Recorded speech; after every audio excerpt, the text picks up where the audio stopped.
This video is sponsored by Nebula. When I wrote this piece, it was before the election. I'm recording this on the evening of November 8th now that I have doom scrolled enough and allowed all the dark energy to escape my mind. And you can skip ahead to this part if you just want to get to the main video. I also have the timestamps listed, but I just wanted to acknowledge my feelings at the top because I definitely feel like I'm thinking about the future of what I want the channel to be. You know, watching the exit polls and seeing just how red the country is. And I'm aware as like a New Yorker who lives in Brooklyn, I live in a bubble, but even so, I have friends who grew up in rural New York. I went to school in upstate New York. I live in a bubble now, but I try to be very aware of what's going on. I listen to a lot of different podcasts and different things because I do want to understand the other side. I always have, even in the work that I do.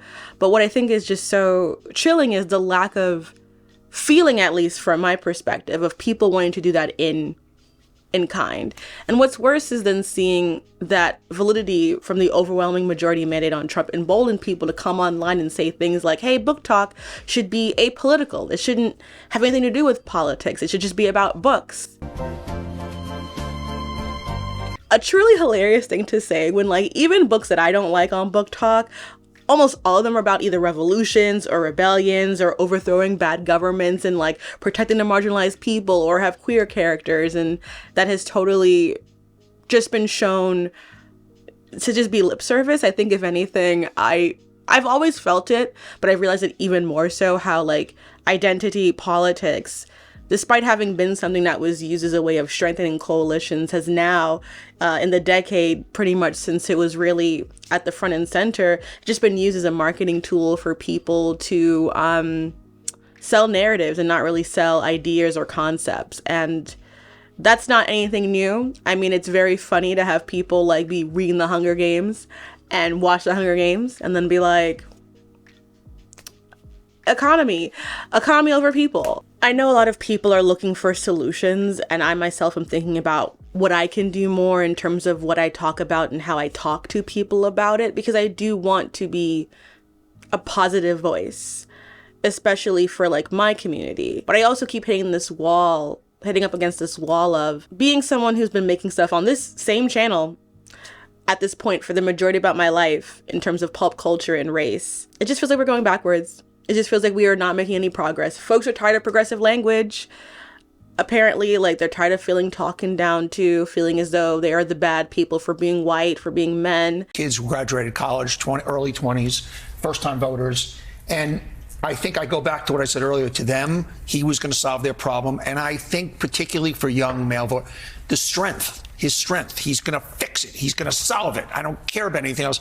And I also think a lot of young people are also fed up with very super progressive attitudes. I think the Democrats, Joe, going back to your initial question, and you may disagree with this, I think they need to move to the center. I think the What does that mean, though? When you say they need to move to the center, what do they need? Are you saying that they should not support trans people? Like, let's just be specific, because that's what the ads are doing. So if the analysis and the immediate aftermath is they have to move to the center, I mean, what is the center? The center are the people I described before.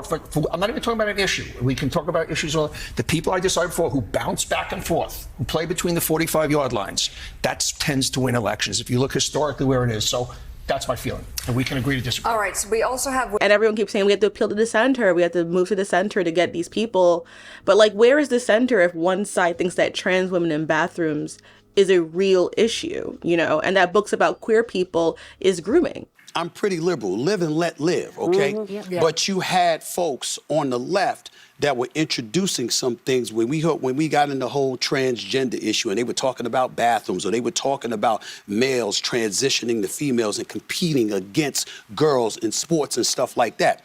These That's are less than 1% of the population. I understand that, But you know what? Out of ridiculous. But see, I think that's where the mistake is made. Yeah, 'cause you're saying it's ridiculous. I don't disagree with you. Yeah. But most of the voters out there don't think like that. But that means they don't have the information. Okay, but 90% of the voters don't have the information. If you're out there busting your tail to make ends meet and to pay your bills, and you're going to work every day, and you got a family to take care of, and you're in New York City, you're getting stuck 2 hours of your day, you're stuck in traffic.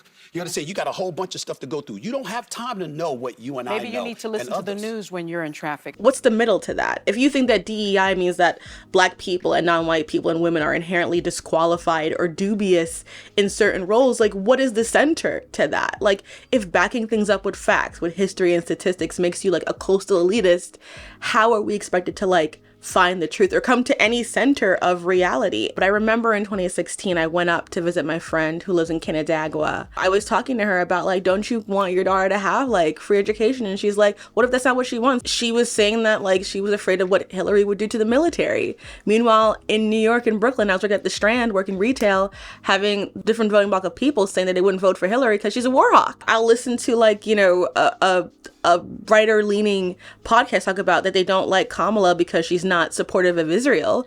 Meanwhile, those of us who care about the genocide going on in Gaza are dealing with the fact that like she has done nothing about that. And so we're in this place where the Democrats have really given us nothing for the last 12 years, false promises in need of a new coalition, but also living in the political reality of the systems that we do have and the way it is leaning right now will do irreparable harm potentially to marginalized identities across this country. But even mentioning that seems to feed into this whole idea of virtue signaling, to the fact where like now people on TikTok are like bragging about going back to McDonald's and Starbucks. And especially the Black people who are doing that, I'm just like, to what end? That's not going to alleviate any pain. You know, solidarity, if you're doing it for political and moral reasons, have to exist beyond being disappointed with the people you're in coalition with. Because the reality of the situation is that like, if we're gonna cut off everyone who's anti-Black, we would not support any of them. We have no natural allies as Black women, besides other, to a certain degree, other Black queer folk. Even cis queer women aren't always perfect allies to trans people in our community. So it's like, it's hard. You know, is it virtue signaling to say that like, maybe if you say that you care about trans rights, you should not give money to one of the biggest transphobes in the world right now, using that money to make harm? Like, that's virtue signaling to people. And I just find like, if the center is saying that acknowledging the realities of what it's like to be a marginalized person is virtue signaling and making people feel bad, making people feel dumb, I don't know what to do with that. Especially because I will say this, people have no problem coming on here to try and make me feel dumb, make me feel ignorant all the time, because of the color of my skin and my identity.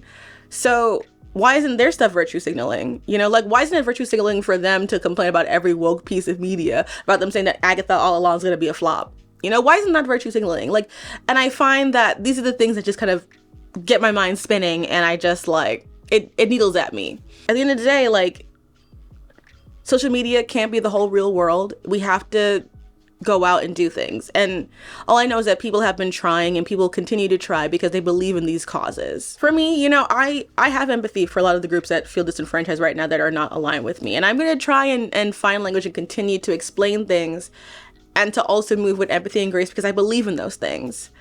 But I also think that we have to understand that when we say things like community outreach and community building, especially with people offline, we have to acknowledge that community is hard and complicated. My neighbor, a Latina woman, voted for Trump. Came to the poll with the hat and the red and white J's. That's my community too. She lives next door to me. Like, if we're gonna acknowledge the community outside of the screens that we live in, the algorithms that we use, we have to also do the work, have the grace and the moral fortitude to help, in spite of the fact that there are people who live next to us who would sell us out for gas to go lower. That being said, I don't want to denounce the issues with class that have obviously gone overlooked by the Democrats and how they've handled the election, which has been talked about by other pundits and information that we're getting now. And while we can always play Monday night quarterback about certain things, I do think it's important to talk about how even when we talk about class and money and economy, how that varies from state to state, from county to county. Nurses are on paper middle class because they make good money. However, a lot of nurses are living paycheck to paycheck and doing very heavy grinding work. Yes, they have degrees and they make a certain amount of income, but there's also very high turnover because of how stressful and difficult the work is. You are most likely living paycheck to paycheck, even if you are making quote unquote good money and could be on paper what used to be middle class. It doesn't mean that you're living a middle class life. You likely don't have savings even if you're making a lot of money, because making a lot of money doesn't mean anything if you are also dealing with a super high amount of rent. And there's a part of me that would love to move outside of New York, but it's also sad because I was born here.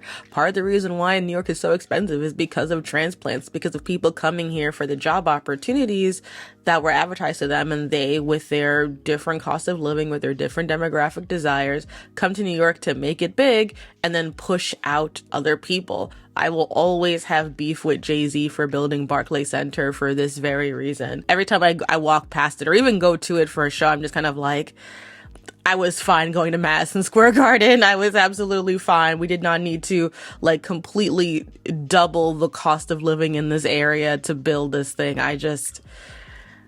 Deep Negro sigh. All the rhetoric about identity politics has allowed there to be this rift between marginalized identities and the working class, when many people are working class and those identities. What working class is has evolved to include a lot of professions that previously we wouldn't include because of how much things have raised. And it is expensive to live someplace for the sake of safety. I live in a blue state. I live in the blue part of a state because I want to feel at least racially relatively safe. And the reality is that with the shifting demographics of even New York, as we have seen, I don't know. Take care of yourselves. Fight how you can. Protect your space. Curate your space. Don't let people steal your peace. And at the end of the day, like, do the work, do your best. But to quote Megan, don't want to be saved, don't save them. So without further interruption, time for the rest of this video essay. How are you feeling? Where's your heart right now? I'm feeling great. I'm so excited to be here and to be, on the radio talking about music. In multiple now viral reviews of artist Halsey's latest album, The Great Impersonator, one of the complaints about Halsey's expression of her medical trauma in the album was classified as her having main character syndrome. And I will say, as someone who loves the needle drop and really appreciates it, I am not trying to enter this discourse inherently to dunk on this person. As someone who has written reviews that have been considered so off the mark, I'll put my confessional up here now. I did not like the first season of Harley Quinn. I still don't like the first season of Harley Quinn, and I was genuinely surprised to see so many people really like it. I thought it was ass, and I still kind of do, even though I have warmed up and enjoyed the rest of the series. But yeah, I totally missed on that one, I guess. I stand by it, but I know what it's like to have a review and have people totally almost unilaterally like come at you for it. And so this is not me doing that. I am more interested in the larger conversation about the term main character syndrome and how that is a criticism than attacking this particular person. As the Pitchfork review goes, quote, "She writes about pain, adopting a martyr's pose. But because that martyrdom is self-ascribed, it also feels profoundly unrelatable." Okay. D'Angelo Wallace does a great breakdown of these reviews if you need a more in-depth explanation. But the TLDR is that Halsey, after taking about 2 years away from the public eye, revealed that she was diagnosed with postpartum depression, lupus, and a T-cell lymphoproliferative disorder. I think I pronounced that correctly. Because lupus is an autoimmune condition, sometimes it can suppress your immune system to the point that you develop like a T-cell lymphoproliferative disorder. They're like the most common in patients with a suppressed immune system or patients who are immunocompromised. And this album reflects her feelings of a disconnect in themselves to where they felt themselves of being an impersonator of themselves. And you can argue if this element is done well or in a musically satisfying way. I got the album on vinyl. I haven't opened it yet because I wanted to save it for this because I know I was going to talk about it. But I listened to it on Apple Music and I enjoyed it.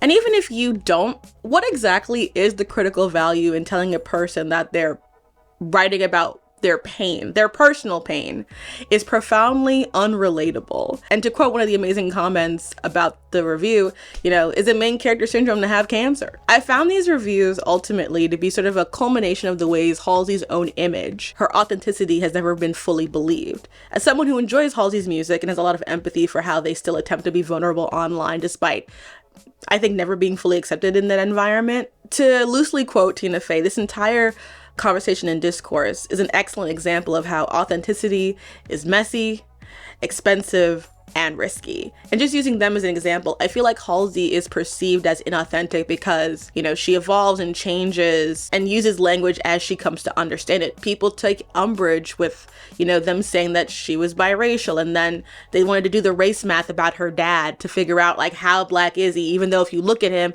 he's a visibly black man who would grow up in a, that's a black man as far as I would be concerned. And this is all in spite of the fact that she never tried to take up black spaces. It's not like she's out here trying to be an R&B girly. She's bipolar, bisexual, non-binary. She uses she, her, and also they, them pronouns. And I think that in the Tumblr era that she was in, it really allowed for a skepticism about who she was and therefore where they fit into the world musically, which I kind of find quite funny because is there really nothing blacker than like being a artist who experiments in sound and having them be like, well, what genre are they? Maybe she is one of us. I need the courage you had to tell them you were the Son of God. And I need the strength that you had to make the switch from R&B to hip-hop when they doubted you. But to get back to the term that made me want to do this video in the first place, main character syndrome. This is where I was like, okay, what does this even mean? What are people using it for? And for lack of a better word. The term is relatively new and something that you most often see on TikTok or other social media. I became most familiar with it through a series of videos by TikToker Parkrose Permaculture in their Damsels in Distress series, where they explain how due to racism and a lot of, general true crime brain rot, which very real. A lot of white women have become hyper obsessed with the idea of them being kidnapped and trafficked from places like Walmart, Target, and other very public areas, especially because due to their white features, blonde hair, blue eyes, they have been told by their family and others that they are the most desirable of trafficking victims. A lot of these white women were then said to have a kind of main character syndrome for thinking that they are the ideal kind of trafficking victim and that men are following and spying on them, especially black and brown men. Since this is not a real disorder, we'll have to go to everyone's favorite medical spiral page, WebMD. And if we go there, main character syndrome is described thusly. Take it away, Shanasphere. You see yourself as the star or protagonist. You may behave as if you always have an audience. Of course, most everyone acts a bit differently when they know, or believe, someone is watching. But that behavior is magnified when you have main character syndrome. It's not who you really are. It's the image you want to create for others. This could mean that you painstakingly choose the perfect outfit just to grab a carton of milk from the grocery store. Or you speak loudly in public because you think others want to hear what you're saying. You might undervalue everyone around you too. That's because you consider these people secondary characters at best. This could mean you intentionally draw attention to yourself even in situations that clearly aren't about you, such as someone's wedding. Or you never fail to bring the conversation back to your issues when a friend shares their problems with you. If the other people in your life aren't secondary characters, you may see them as villains. Essentially, people either rally around or work against you. Can I just applaud this trio for exploring the uncharted world of sapphic charm? Brava. A lot to unpack there. So, to go back to those white women who have chosen to see themselves as the ideal kidnapped victim because of years of true crime brain rot, I think we should just call that what it is. Racism and weaponized white femininity. I think coming up with some pulp culture-ish term like main character syndrome in cases like this where it is clearly rooted in something historically problematic is in itself diluting the issue into something sort of juvenile. Carolyn Bryant, the woman who accused Emmett Till of assaulting her and caused his death, who only passed away last year ago, may she rot in piss, she didn't have main character syndrome. she was a racist and in an abusive domestic violence situation with a white man, and used her own white fragility to get some kind of power back by weaponizing herself against a black boy and getting him killed. If we're going to use this term, I think it behooves us to separate it from people who are terminally online and people who traffic in racist dog whistles, because I don't think those two things are similar. I think that when it comes down to what was described above, main character syndrome's definition seems emblematic of an experience that comes with the online reality of social media. And for a term that was born on the internet, it seems to have a lack of understanding about how this idea of always being watched and only being one bad day away from being the subject of a viral video online is a legitimate one. It could happen to you. The manager at a Chipotle in St. Paul not only has her job back, the company made a full apology. It all started after a viral video led them to promptly fire her. Masad Ali posted this on his Twitter page on Friday. It has been viewed more than 7 million times. From man on the street content, seemingly every horrible moment at an airline can turn into a news article.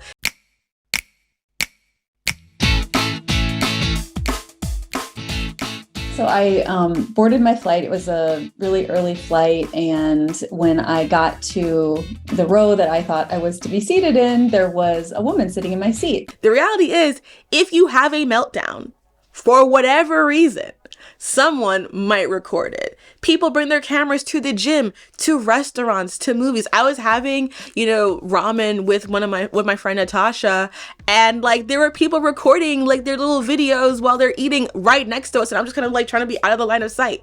People have normalized taking interpersonal conflicts like breakups or friendship drama between just regular civilians and documenting it online for millions of views, and that being okay because they're telling their truth and trying to be validated through social media. Please excuse the hair, but here is part 1 of Who the Fuck Did I Marry? Get ready with me while I talk about one of the worst betrayals in my life. My fiance has lost 3 of his groomsmen in the past month. 2 of them were on bad terms, and then the last one kind of bowed out, which I respect because I love communication. Luckily, my fiance has more friends than I do, so he was able to replace everyone that backed out. All the talk of boundaries doesn't matter if it's your truth. You're just looking for validation and to like not be gaslit. And the problem is that this isn't your friend group. This is the internet, where anyone can try to investigate what happened. Anyone else can come up with their own narrative and make shit up. There is no verification. It's all DMs and text messages and screenshots. Before Twitter became whatever the hell it is, I'm on BlueSky now, loving it there. I'm also on Threads. It's a little bit more confusing for me over there, but we're making our do. We would have the infamous Twitter main character of the day, people who would go viral unexpectedly. And yes, did some people say things that were totally out of pocket? Absolutely. Does that set a precedent that even a throwaway tweet or comment can suddenly lead to you being doxxed, having your name be the subject of conversation and discourse forever? Yes. The internet lives overall forever. It is what we as millennials were told growing up. And despite that warning, people have grown up treating public social media spaces as journals that they are allowed to be messy in for a moment and then just grow out of 10 years later, only to be met with "dis you" messages because people will do that. Just speaking as someone who does social media for a living now, and has I get to watch my entire weight fluctuation online when I look at old videos, I have been noticed in person much more than I would have expected for someone of my mid to small size. I have been noticed waiting for the bus. When I worked at Books Are Magic, I got noticed at least once a shift. And it's a surreal feeling because yes, I know I do this silly job, but it also makes you aware that you have to be dressed to the nines. It makes you feel like you have to be dressed to the nines consistently. I still don't. But even if you mask, people recognize me for my voice because I have a very loud, nasally, annoying voice. Your outfit and your body can become a subject for conversation on a massive platform if people see you. I remember before COVID, comedian Monique talked about Black women wearing bonnets to the airport. And as we began to walk through the airport, I saw so many, actually too many to count and too many for me to tap, but I saw so many of our young sisters in head bonnets, scarves, slippers, pajamas, blankets wrapped around them, and this is how they're showing up to the airport. Like, why can't I be comfortable at the airport, especially when you have natural hair? I'm not subjecting my bare locked head to JFK. Not even LaGuardia, even though it looks nice now. No, thank you. But you were aware that at the airport, people, including celebrities, are just looking at you and judging you. And what is damning, and something that I include myself in this critique of, is that we have also deputized everyone online. We took the high of calling out racists and sexists who harass people in public spaces and turned that into something that we should seek out and be on the hunt for.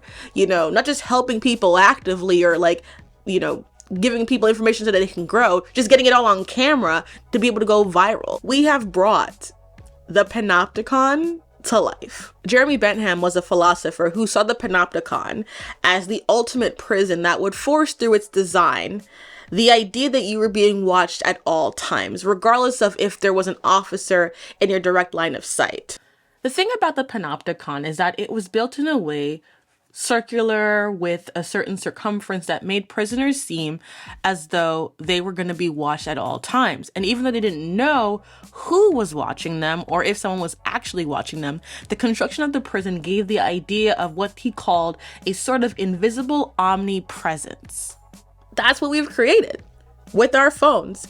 An invisible omnipresence. We have done this under the guise of protecting ourselves and each other, using therapy language in order to justify policing our fellow citizens. Narcissism gets thrown around constantly as a kind of reason for this behavior. And I'd really recommend Sarah Zed's latest video about this topic and also her West Elm Kayla video, because it gets to the heart of how so many of the things that we use to clock narcissists and other demonic entities. Shout out to the Jezebel spirit. Call me. And we see the traits of main character syndrome seem to slide very much into that narcissism element. But as Sarah points out, sometimes these things just come out as very ableist and just very unaware of the realities of how mental illness fucks with your head. Like, you know, we have seen since the late 2000s a rise in anxiety with young people who have now become adults and have tried to manage it not only with medication, but with therapy. I myself suffer from severe anxiety. I should not do this job. I do not have the skin for it. But a lot of people do, especially with the pandemic causing a massive increase in anxiety. And I think for me, with my own anxiety, it can lead to very bad depression, and part of it is rooted in this very trauma attachment based idea that I'm doing the wrong thing. I'm disappointing people, that if I ask for things or seek help, I will be the problem. So if I make a mistake or miss a cue, it'll be the end of the world. And I think one of the hardest things to explain to people is that what I have learned is that while it is true in real life that things will not be as bad as you think they are, if you mess up, like, you will recover. Like, in real life, things are not as difficult as it may seem. That is not true online. It is not. The internet has absolutely made the quote, "the absence of evidence is not the evidence of absence," absolutely true.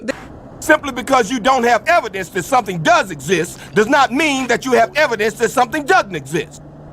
What? Well, what I'm saying is that there are known knowns and that there are known unknowns, but there's also unknown unknowns. Things we don't know that we don't know. There's a reason that meme of someone saying that they like pancakes and someone responds, "Do you hate waffles?" and them going like, "Where did I say that?" is so popular, because it's true. You can say something and someone can choose to interpret it in the most sort of flattering way possible and craft a narrative about you in response. Or if you don't respond to somebody, they assume that you're ignoring them or that you're ignoring the good faith stuff around them. You know, you can explain your intent, but if enough mud has been slung, those waters will never be clean, and you will always be seen as the person who made that fuck up forever. And it only really happens when you care, when you try to be open and authentic.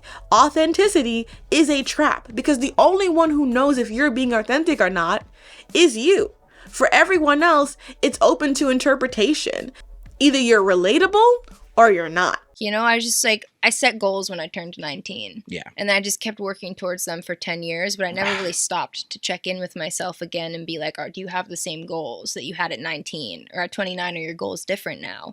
And, you know, I feel like I checked in and was like, oh. In my mind, you don't have to be a fan of Halsey and you don't have to like this album. And I even question if it's necessary to be super well educated on an artist if you're just reviewing their work. However, from what I've seen from a lot of musical criticism, knowing the artist and what their intent was, and at least the background of what happens when they made it, becomes a huge part of how you then touch on that art. You can enjoy the Beatles without knowing anything about them, but I think that knowing more about them through Lindsay Ellis's Joko and the Beatles video, not a plug, was the reason I ended up actually listening to more of their music. I was like, this actually gives me a better way of going into them than before. I've always been a fan of the group X-Ray Specs. And when I watched Polystyrene, I'm a Cliche, it added to my appreciation of her due to what she lived through and accomplished despite the short-lived relative nature of that band. I'm like an actress. On stage I'm one thing and off stage I'm something else. None of this means their work is inherently good or bad, but it is worth asking, if we're asking people to be relatable, shouldn't we at least try to know who they are so that we can relate to them on their terms as well? Main character syndrome, while I think it has its uses, has become a way to blame people online for an anxiety the internet invented. It sounds like you're trying to call someone like a real life Mary Sue. Like you've been diagnosed as a Mary Sue psychologically. If being self-centered, and I don't mean that in a negative way, I mean like centered on the self, and self-reflective in music makes an artist have main character syndrome, where does it stop? You know, Jolene, main character syndrome. Olive Lemonade, protagonist. You know, Damn, protagonist. You know, Taylor Swift's entire discography could be thrown out if this is a valid critique of artistry. At the end of it all, we are individuals. You know, unless something has glitched in the simulation, we all are the main characters of our own lives. As individuals, we are dealing with our own pain and trying to make connections through a lot of things, and sometimes that's through music. But when people reject you through your own reality, the only thing you can do is try and create some kind of separation between yourself and the art, like Chappell Roan. Chappell Roan is very much a persona built to separate her from her real self, because otherwise your audience isn't dissecting your work, they're dissecting you. With authenticity, with the idea of being relatable, all these things, they may matter, but they are ultimately arbitrary. You are only as relatable as the people watching you decide you are allowed to be. We've had queer people come out in media and have other queer people say, I don't know, they're authentically a queer person because I haven't seen the results. That 23andMe gay version has not come in properly, so I don't know.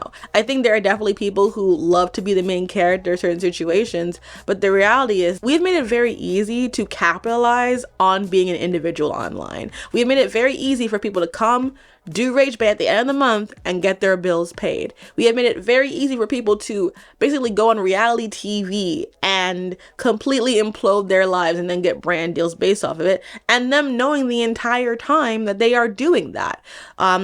Q the Sun, a book about reality TV, has talked about the way in which when it first began reality TV, people didn't know what they were signing up for. They didn't know what they were going to experience. And if they were lucky and got a good edit, they would leave with a good reputation. But if they had a bad edit, they would leave with a tarnished reputation. Early reality productions were utterly reliant on the innocence of its stars, their inability to understand what they were consenting to. That was the genre's secret sauce, its original sin. In talking about The Bachelor, the producers described this phenomenon as the bubble, an atmosphere that was intended to focus on the women's emotions entirely on The Bachelor. They weren't unaware of the cameras. Rhonda remembers her housemates talking about brands like Jif peanut butter. Still, they felt perpetually off balance, particularly during interviews when they would be asked the same question again and again, often about whether the other girls were there for the right reason.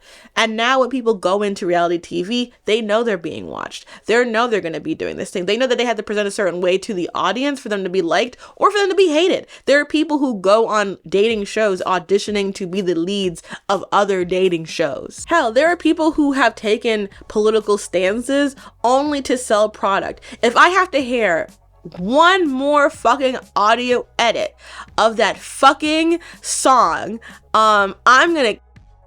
It's not an act of love if you make her, you make me too much labor all day, every day. Therapist, mother, maid, then a virgin. Paris Paloma, I don't believe in censorship, but if you want to make so that no one can make another AMV to labor ever again, I understand, because the bitches are running that shit to the ground. You are not the descendant of witches who could not burn. You are the people who snitch on them to steal property. Like, you are not this. Also, if you're an American saying this and your descendants is from in the Americas, but they were not even burned in the first place, open any of the history books, girl. Please, open the schools. If one of the most profitable things you can do nowadays is go online and create a cult of personality, even if it's fake,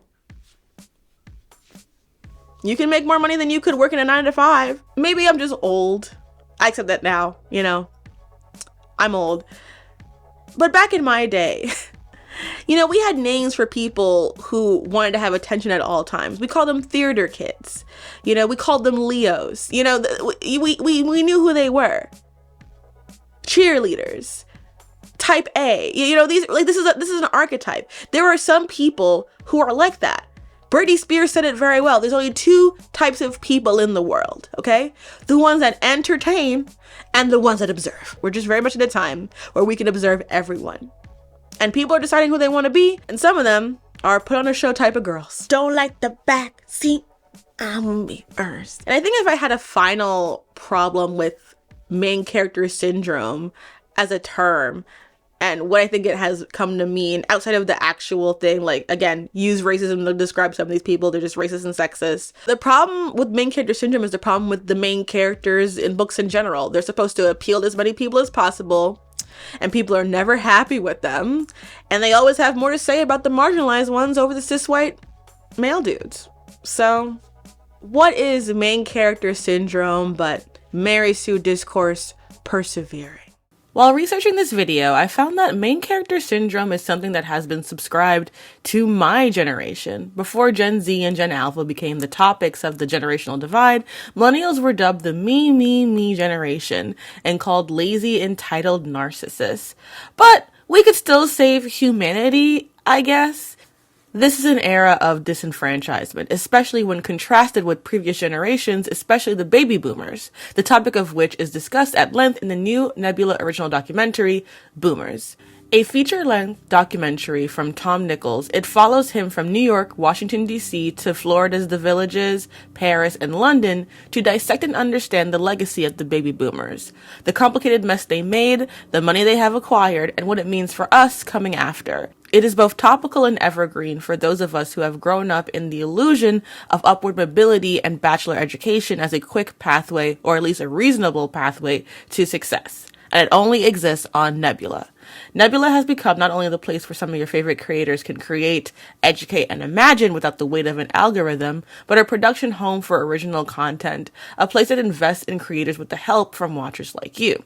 You can use my link, nebulatv/princessweeks, to get an amazing 40% off an annual subscription and be part of the adventure. And now, Nebula offers guest passes, so if you are a subscriber, once a month you have the opportunity to share Nebula with someone else, no extra cost.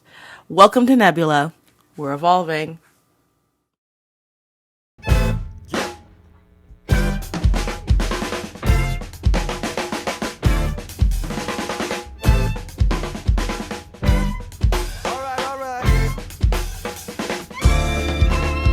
Ladies, not gentlemen, I'm addressing them, undressing them. Got elegance, means not quite yet to be eloquent. Get it then, that's good, you could be my guest, so let's take it to a fancy dinner. After we dine, I'm dancing with ya. Name's June and I got a rose, but I gotta go do what? I don't know, but you're not the one. Hey, shout outs to Adam, OG Vibe crew.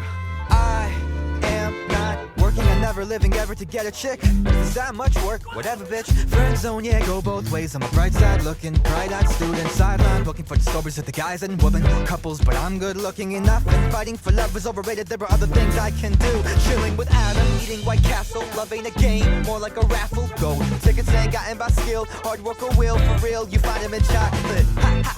Bust out the Cheetos, we that, cause we ain't the heroes. We're the dudes drinking Mountain Dew, feeling pretty good about it all, and not shitty if it's gone.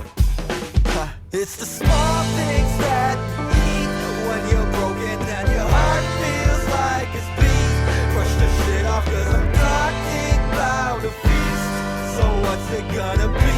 You want a number 3 from Blanco on a date, make ladies swoon. Laying in the park, gaze at the moon. Smooth, in a poetic spot. You know I get her to talk, to put her head to my cut. That is not me, I am sloppy. I fuck up like witty one lines and drop things. Not to over-exaggerate, but who'll get over a girl I master break. Dancing and walking off, it will pass on and off. I love this girl, God only knows that's okay, cause I like roads. I like walking and I hate pity, long as I got my friends with me. Sooner or later I gotta get lucky. What I don't get is why I am drowning. Not caught in it, like that kid, and trails infinite, and quitting at the limit, but the limits of how much I can take, I'm really giving when I kick it at the end of the day. That's all I can do, all there is to it. On to the next one after the music. I'm still June and I got a rose, but I gotta go do what? I don't know, but she's not. It's the small things